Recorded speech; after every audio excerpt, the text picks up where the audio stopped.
India का medical system जल्द ही collapse होने वाला है। 9 मार्च 2016 को इंडिया की पार्लियामेंट्री कमेटी ने यह ओपनली एक्सेप्ट किया। जी न्यूज में पब्लिश्ड एक रीसेंट स्टडी के हिसाब से इंडिया में बस गेस करो कितने परसेंटेज सर्जरीज फेक की जाती होगी। वेल, अ फ्रीकिंग 44% सर्जरीज फेक की जा रही है। मतलब almost half of the surgeries completely unwanted होती है, सिर्फ पैसे कमाने के मकसद से की जा रही है। इसी रिपोर्ट ने इन सर्जरीज को बाइफरकेट करके भी बताया था कि कौन सी सर्जरियां हैं। इंडिया में होने वाले 55% heart surgeries, 48% uterus surgeries, 47% cancer surgeries, 48% knee replacement surgeries, 45% C section surgeries completely unnecessarily हो रहे हैं, सिर्फ पैसे ऐंठने के मकसद से।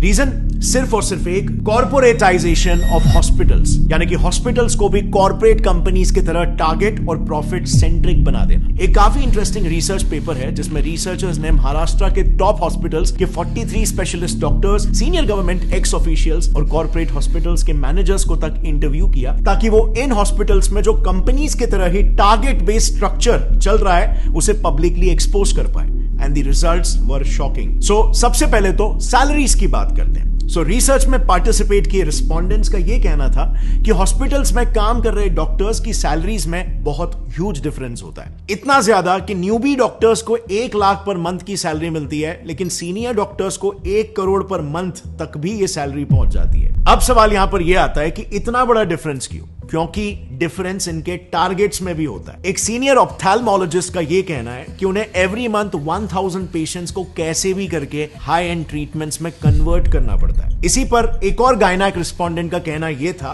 कि मंथ एंड में टारगेट्स का प्रेशर काफी बढ़ जाता है, जिसके लिए उन्हें कैसे भी करके आउट पेशेंट्स यानी कि ओपीडी पेशेंट्स को भी बिना मतलब के हॉस्पिटलाइज करना ही पड़ता है, और नतीजा ज्यादा से ज्यादा सर्जरीज रेकमेंड करके टारगेट्स मीट किए जाते हैं, क्योंकि टारगेट ही यहां पर 1000 पेशेंट है।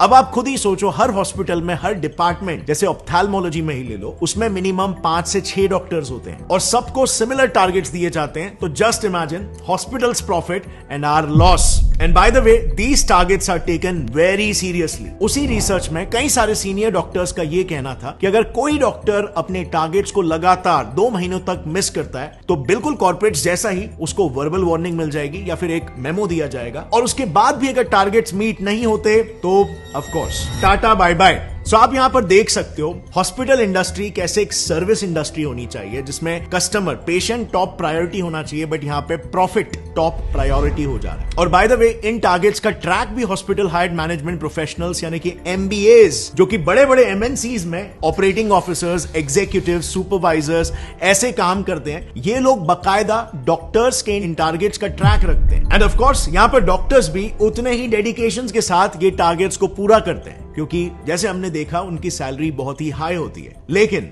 उनका ये high paying job mostly contractual basis पर होता है। एंड सो उस कॉन्ट्रैक्ट को रिन्यू कराने के लिए और उनका न्यू पे स्केल डिसाइड करने के लिए उनके पिछले साल के टारगेट्स को देखा जाता है, जो अनफॉर्चुनेटली इन डॉक्टर्स को फोर्स कर देता है इलीगल स्कैम्स तक करने के लिए। नाउ मेडिकल फील्ड के इलीगल प्रैक्टिसेस को थरली समझने के लिए हमने ये सारा इंफॉर्मेशन 2 काफी प्रोमिनेंट डॉक्टर से लिया है। पहला है Padma Bhushan and Padma Vibhushan awardee doctor BM Hegde, जो उन्होंने एक आर्टिकल लिखा था, उस आर्टिकल का रेफरेंस है। और दूसरा रेफरेंस हमने लिया है एक बुक से called dissenting diagnosis by doctor Arun Gadre and doctor Abhay Shukla. लेकिन काफी ढूंढने के बावजूद भी हमें यह बुक ऐसे पब्लिकली अवेलेबल नहीं मिली, लेकिन हमें बिजनेस इनसाइडर का एक आर्टिकल मिल गया जिसमें उस बुक के कुछ मेन एक्सर्प्ट्स अवेलेबल है। Starting with the first scam, जो इतना घिनौना है कि इंसानियत भी काइंड ऑफ शर्मा जाए। Keeping dead patients alive. Times of India ने ऐसे कई सारे केसेस पर एक रिपोर्ट पब्लिश की है जिसमें डॉक्टर्स डेड पेशेंट्स को भी जिंदा बताकर उनके ट्रीटमेंट्स चालू रखते हैं, ताकि ज्यादा से ज्यादा पैसे बनाए जा सके, और फिर अंत में जाकर सच्चाई पब्लिक करते हैं। टीओआई में ही पब्लिश्ड एक केस में एक हॉस्पिटल ने पेरेंट्स को बिना बताए उनके 14 साल के ब्रेन डेड बच्चे को 1 महीने तक वेंटिलेटर पर रखा। सो 1 महीने तक जो बच्चा मर चुका था उसे जिंदा बताया गया और वेंटिलेटर पर रखा, खर्चा जनरेट किया, एंड बाद में हॉस्पिटल गिल्टी प्रूव भी हुआ एंड उनकी फैमिली को 5 लाख रुपए कॉम्पेंसेशन के लिए दिए। अब 5 लाख रुपए मॉनेटरी कॉम्पेंसेशन तो हॉस्पिटल को देने पड़े, बट ये आप और मैं भी जानते हैं कि उस वक्त पेरेंट्स ने जब ये बात सुनी होगी, जब ये सच्चाई उन्हें पता चली होगी, तो उन पर क्या बीती होगी।